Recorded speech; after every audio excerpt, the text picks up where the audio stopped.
Hello everybody, how you doing? I hope you're having a great day, good evening, good morning, whatever time it is for you. And I just wanted to tell you that today I went to a mine tour. I toured a gold mine, and it's a big mining operation. It's called the Carlin Gold Mine, and I took a lot of pictures, but it wasn't in depth as much as I thought it would be. Well, I was a little disappointed, but I wanted to go in the buildings and stuff, but security reasons they wouldn't let us. But let me show you what I did be able to take pictures of, and we got some big haul trucks and saw a lot of the buildings and explained what they were. We did have a guide. We were on a bus, so and thank God it was air conditioning. The air quality out here is so horrible. It's just terrible. But so I'm exhausted and I'm hot and I feel like I smoked 10 cigarettes. So come on along, watch my video, and we'll talk to you guys later. Bye-bye. Look how smoky it is, guys. Because of the California fires. It's really bad.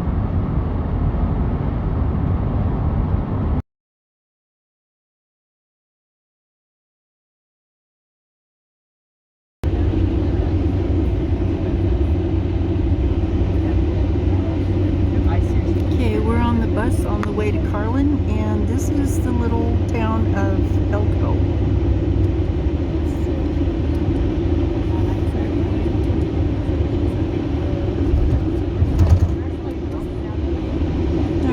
Here to see.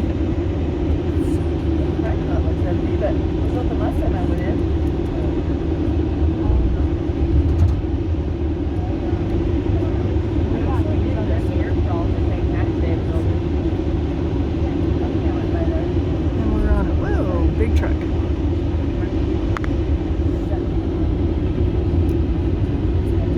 And we're on a bus.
Today, we have over 3,000 employees that work at that operation, and then continuing to head west, you would hit next our Cortez operation, which is south of Crescent Valley, or the Biawawi exit if anybody's familiar. So that's one of our other larger operations. And then continuing to head west, south of Battle Mountain is our Phoenix operation, which is a smaller operation, mostly copper at that operation. All the other ones are gold.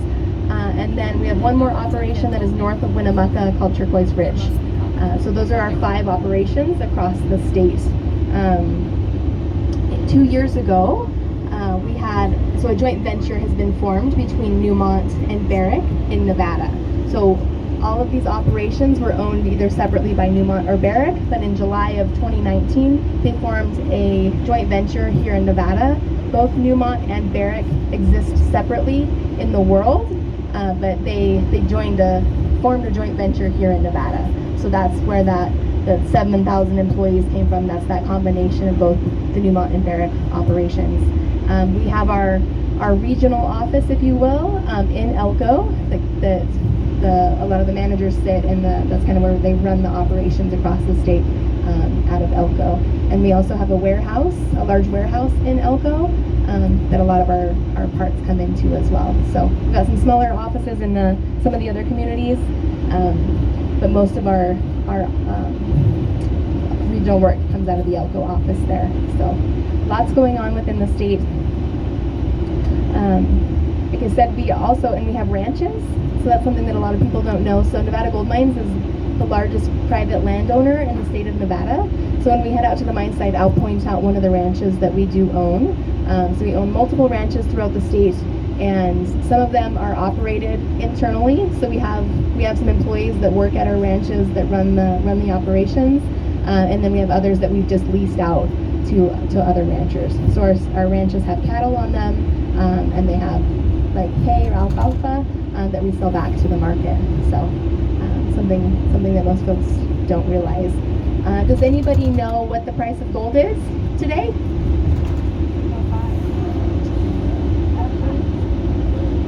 So we've been, and I'm not sure what the exact price is today, but it's roughly $1,800 an ounce is kind of where it's been sitting for the last little while. Somebody gonna look it up?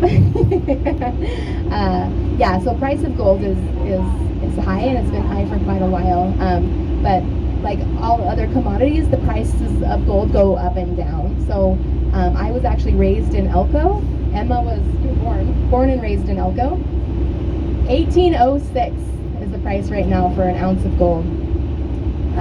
But the prices definitely go up and down. Like I said, I grew up in Elko when I was in high school in the late 2000s, or early 2000s. The price of gold was $250 an ounce. So at that time, and anybody that's been in the Elko area for any amount of time, that was a big thing. My dad worked at Gold Strike, which is one of our other operations that it's at the northern end of our larger Carlin operation. Emma's dad still does work there. But then at that point, there were both companies, both Newmont and Barrick, did do layoffs, but they were able to continue operating and not completely shut their doors at that time. But just knowing that operating smarter, spending less money, those types of things. But I know at the time you couldn't give a house away in Elko if you tried. So that's what we're continuing trying to do as our operations, is how do we continue to operate and spend less money, right? Because even though the price of gold is $1,800 an ounce, it costs a lot of money to produce each ounce of gold. We're sitting, anywhere from $800 to $1,200 an ounce approximately that we spend to process that gold. So it's very expensive. Some of our larger costs are people, so our salaries and our wages, our benefits, all of those, that's the largest cost. Then our fuel is a huge cost. When you get out there and when we're looking close up at the haul trucks, that's a big cost for the fuel. And then electricity for running our operations is one of our larger costs as well. We also, and I didn't mention it when I listed our operations, so there's a power plant in between Carlin and Battle Mountain off the side of the road that we own as well. And it's a coal-fired power plant, but we're transferring it to being natural gas, and then also building a solar field out there to use solar energy as well. But half of the electricity or the power that we use is generated from that power plant. So it saves us half of our costs in electricity by owning that power plant.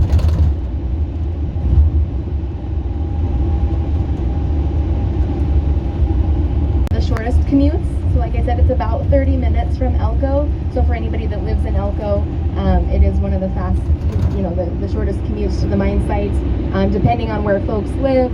And we've got, so Cortez, for example, is about an hour 15 or so if you're going to the surface side. If you're going to the underground side, add an extra 15-20 minutes, so an hour and a half. And we have some folks that live in Elko that actually drive to our Phoenix operations south of Battle Mountain. And then Long Canyon, going the other direction, is about an hour and 15 minutes. So pretty good length of commutes going to and from our operations. We don't have any, people ask fairly often about like man camps and things like that. We don't have those. Most folks just live in the communities and drive back and forth or commute back and forth on the buses. We do have quite a few employees as well that live in Utah or Idaho or different surrounding states, and they'll come to work on their days on and stay in, share an apartment with a few other folks, or stay in a camp trailer or something like that, and then head back home on their days off. We do operate 24/7, 365, so we don't ever close our operations. We run every single day, every single night. When it comes to major holidays, a lot of times we'll run what we call a skeleton crew, so there's not quite as many folks out there, but we don't ever close down completely. And most of our operators and our hours off, 5 days on, 4 days off, and then 4 days on, 4 days off, something like that. You never work more than 5 days, and you never get less than 4 days off. And then depending on the operation, they'll do switching back and forth between days and nights, or they'll do a month of days, a month of nights. It just kind of depends on the operation. There are a few other schedules out there, but that's the most common schedule for most of our workforce right now. So those folks that do live in Idaho or Utah, they can come here, work for 4 days, and then go home for 5 days, that type of thing. And then most salaried employees work 4/10s, so Monday through Thursday, 10-hour days. So this is mine and Emma's Friday, which is always a good thing. So I'm always in good mood on Thursday tours because it's my Friday. But yeah, still long days, and none of the schedules include the commute, so that's added on to the time, which is partially where the name of our operations come from. And then the ground that we dig in is called Carlin, and the whole thing's called the Carlin Trend. But we do have some folks that live here in Carlin, not a whole lot, but the commute obviously is shorter for these guys if they work at our Carlin operations. But it was originally a railroad town, and for whatever reason, back in the late 80s, when these operations really started taking off and growing, Elko took off and grew, and then continued to grow because people continued to move to Elko. But there are some folks that live here in Carlin. Yay! We have some people that are from Carlin in here. Yeah, and you guys have a Corey's now, so yeah. Yep, you do. You have a lot of traffic through your town, so, and I'm sure that's probably a very profitable Corey's as well. Companies. So not only do we employ over 7,000 people directly at our operation, but then we have thousands of contracting companies or contractors that work for us on a regular basis. I don't even know the exact number, but we use contractors for a ton of our work, and that also helps employ folks in our communities and helps with our general economy in our communities.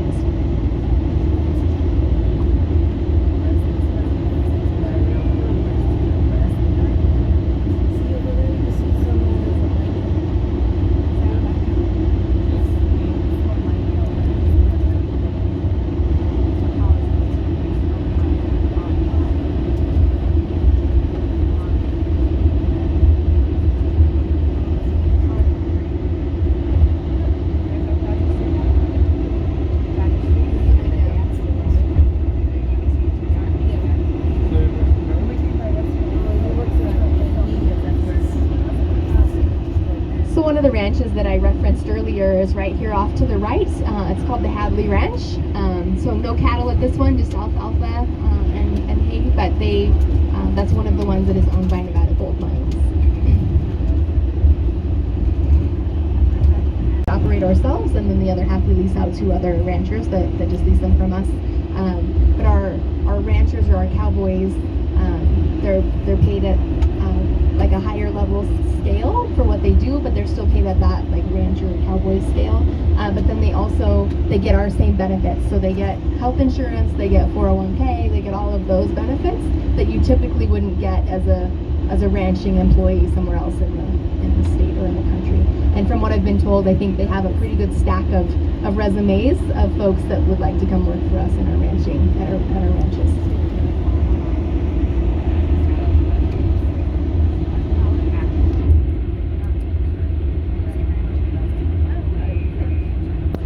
And that's interesting for anybody that has experience in mining, right? So for safety, we fall under MSHA, which is the Mine Safety and Health Administration, and everything else outside of mining falls under OSHA, the Occupational Health and Safety Administration. So our ranches technically fall under OSHA, and we fall we fall under MSHA, and it's funny when we do like big safety meetings and things like that. And I mean, our ranchers, safety is important all across the board, but like when you got like wheel chocks and the things that like that's so foreign to all the ranchers, and just trying to make sure that we're all following the same safety policies across the board. But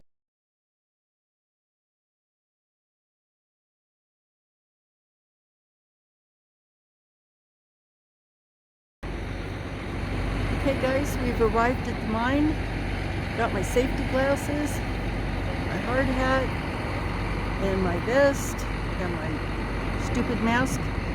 And we're getting ready to go on our tour. So let's go see what we can see.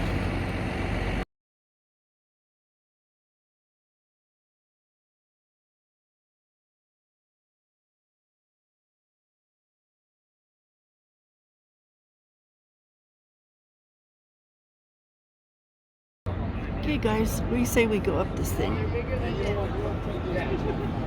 got something that a lot bigger.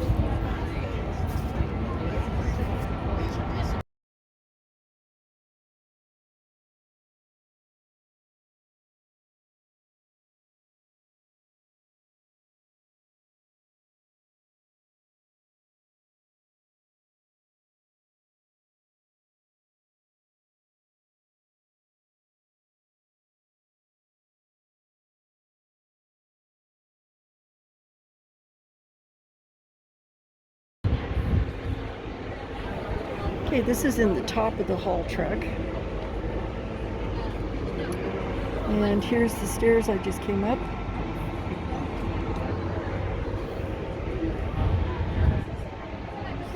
This is one of your smaller trucks, right?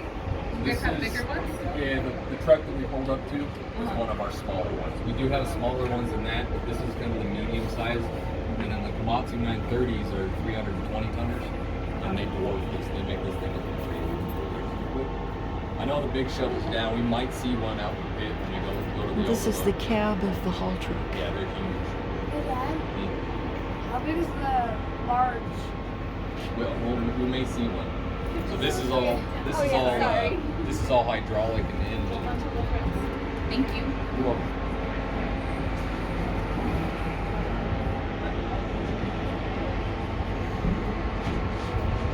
These are for grip.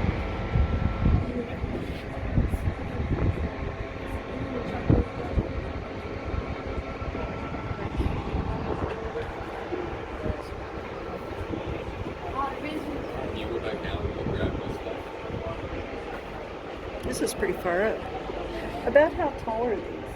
We're about 25 foot up right now. About 25 feet Yeah, high? it's a two-story house on wheels. Ah, Give you a good idea.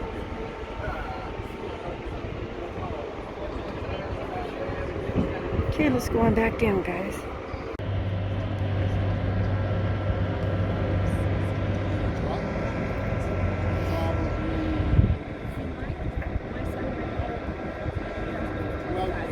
Now, are they in line with engineers? And what are they making? And it's like,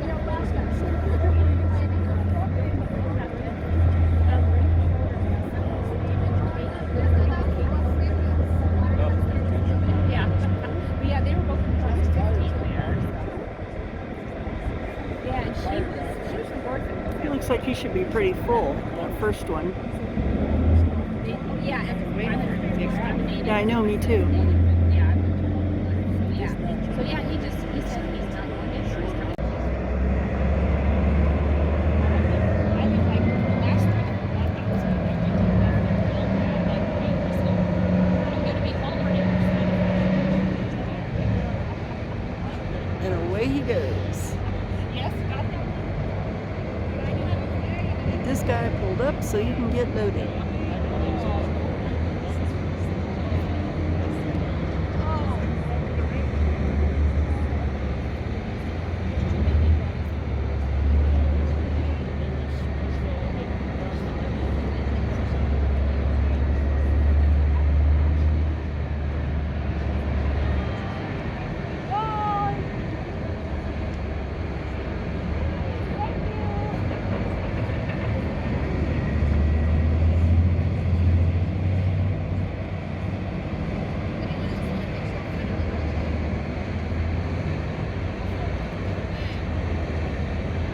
And there's the water truck following behind him.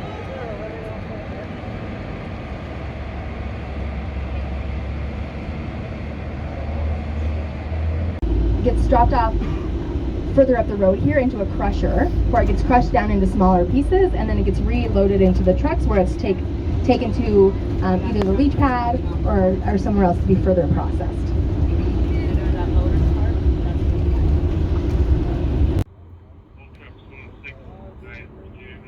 So where did this one happen right here? Okay, this is the mining pit. This is open pit mining. Pretty much the major ones. You got this one right here. Okay.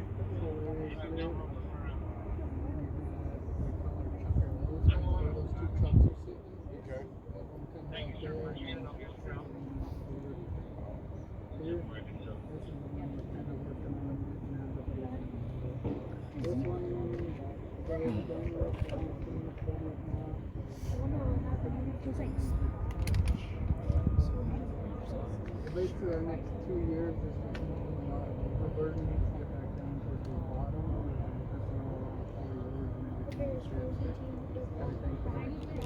Do you see any trucks anywhere? I got the drill over there. Over here. Oh wait, there's 2 trucks up there. Where? The mountain goes in behind him. Yeah. So we call our Oh. treasure chest. We got about one more. Okay, let's see if bench I can right zoom there in we on can these take out. trucks, guys. And then that's got some more in it, but it gets too narrow. in My there phone right went blank, so I don't know if I'm getting them or not. now. Yeah. With our equipment right now. And this right here, see the Plan is slide? we're gonna drill that out, The see guy if was there's saying that still was a good ore in major there, slide so that we're happened gonna about 5 shoot it. years ago. Oh, And then if you see where this truck is down here, if you guys were here. yeah, about this 2 right o'clock here is today, a you're gonna see landslide. They got a big pattern right there that they're currently loading Wow. right now, and they're gonna That's a shoot pretty good slide. about 900 holes. And it's kind of hard to see. These tires are like $45,000 to $60,000 a piece.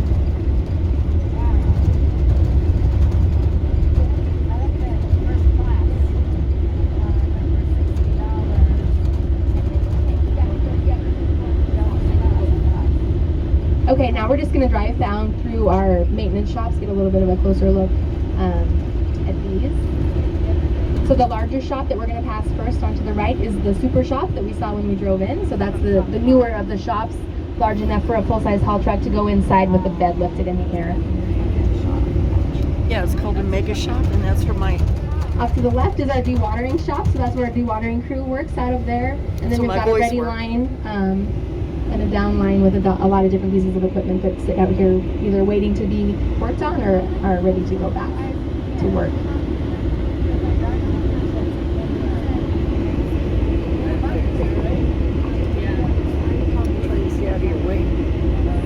And then the shop here that's off to the right, the 1, 2, 3, 4, 5, 6, 7, that's our older shop. And that's where we do a lot of our drill and shovel work, the smaller components, welding, and machine work in there. So any of the equipment outside of the haul trucks. Then off to the left here, the smaller shop, that's our that's our tire shop. So we have all of our haul trucks, and then we also have many light vehicles, pickup trucks. So we handle all of our tires out here at site.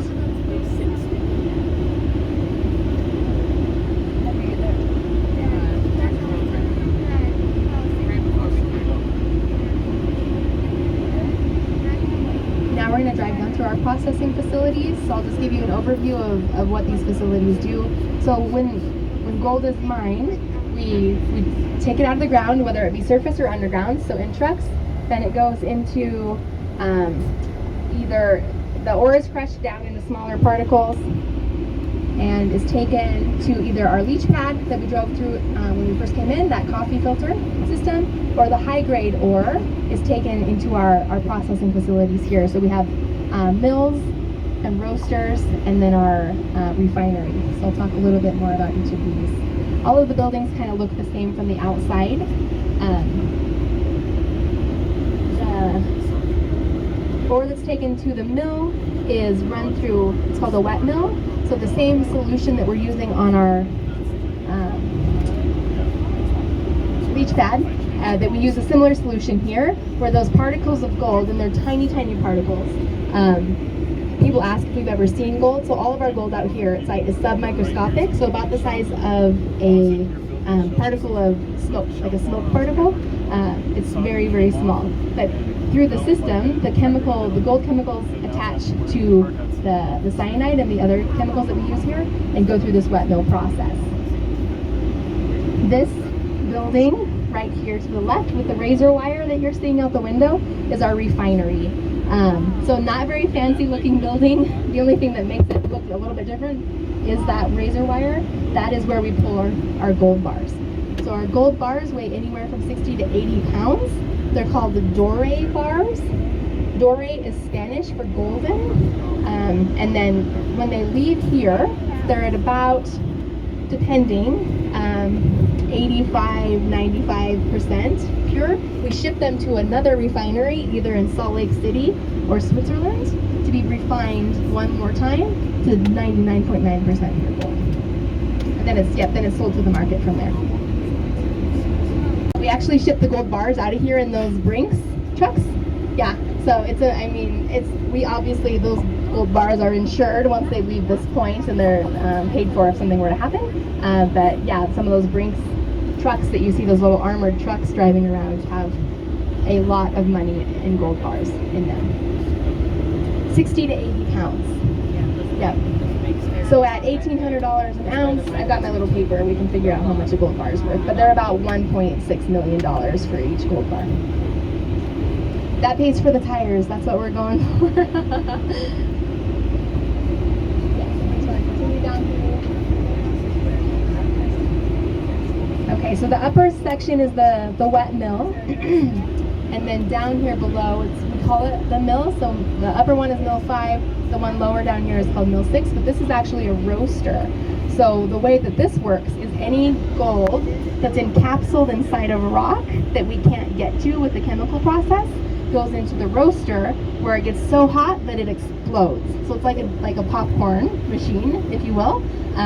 It explodes the rock, so then we can get to that gold through the milling, the wet mill process, through the chemical process. Everything as far as the chemicals go that we use is a closed system. This pond that you're seeing off to the right is a cooling pond. So that's there to cool the water, because anything that goes through the roaster gets very, very hot through the processing facility, so it sits there to cool. With jobs, so we talked about mine life going out to 2031, potentially longer. That's for mining itself. For any jobs, we'll continue to process ore much longer than we'll continue to mine it. So even though when we're done finding the gold and mining the gold, we'll continue to process it because we have stockpiles of gold that'll last us for years. We just, when push comes to shove, we'll process the higher grade ore sooner to get that pushed through, but we have piles and piles of stockpiled ore that we'll continue to mine. So that's another opportunity for jobs long into the future, is in our processing facilities. This facility, I'm not sure the exact year that it was built, but it was built a very long time ago. If we were to build this same facility today, it would be over $1 billion.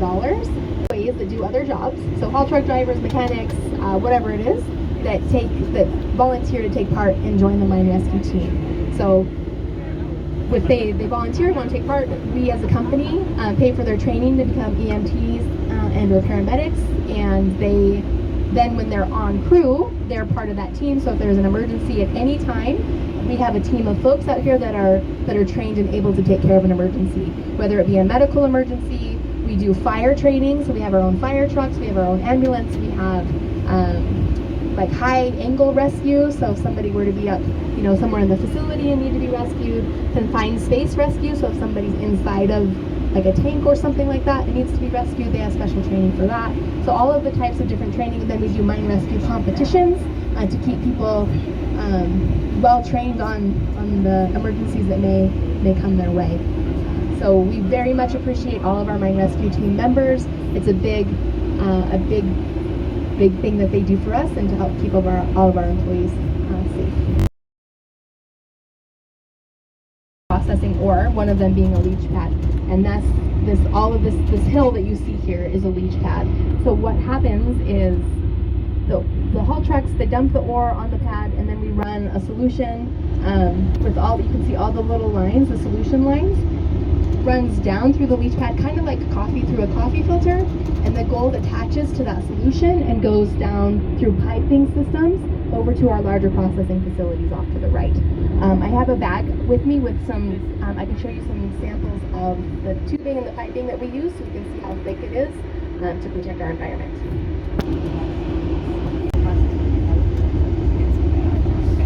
Off to the right here is it's our maintenance shop, our super shop. As you can see, so there's a full-size haul truck. So this shop was built large enough that we could take a full-size haul truck in and lift the bed completely in the air. And that's where they do all of our maintenance for our haul trucks. That's the middle size. Those are like the medium size ones. Is that like a 777? No, 777 is like babies. Oh, okay. Yeah, they're way. This is the refractory base. We have a bunch of boards there. That one's 220. So did you know Phoenix has a bigger setup? Yeah. So all this, he's a field mechanic, so it doesn't matter.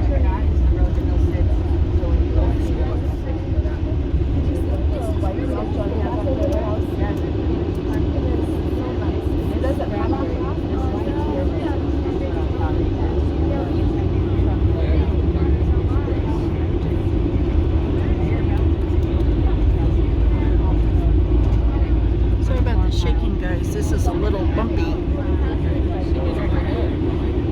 Well, I can't get on that side.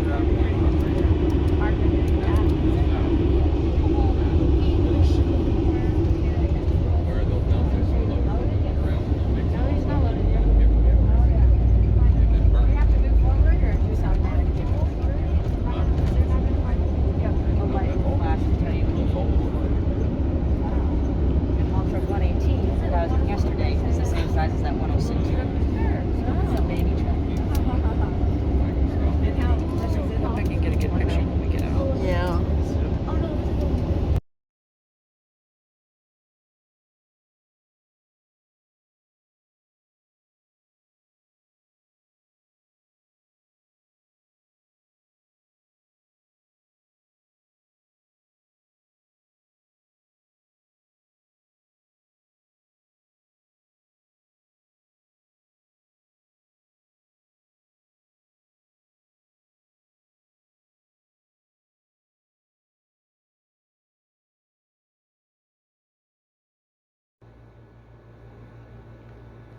Okay, guys, I hope you enjoyed the short tour.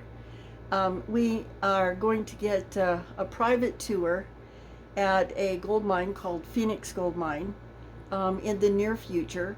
And of course, we have to submit paperwork and get it okayed. But my son-in-law and my oldest son both work at the Phoenix Gold Mine.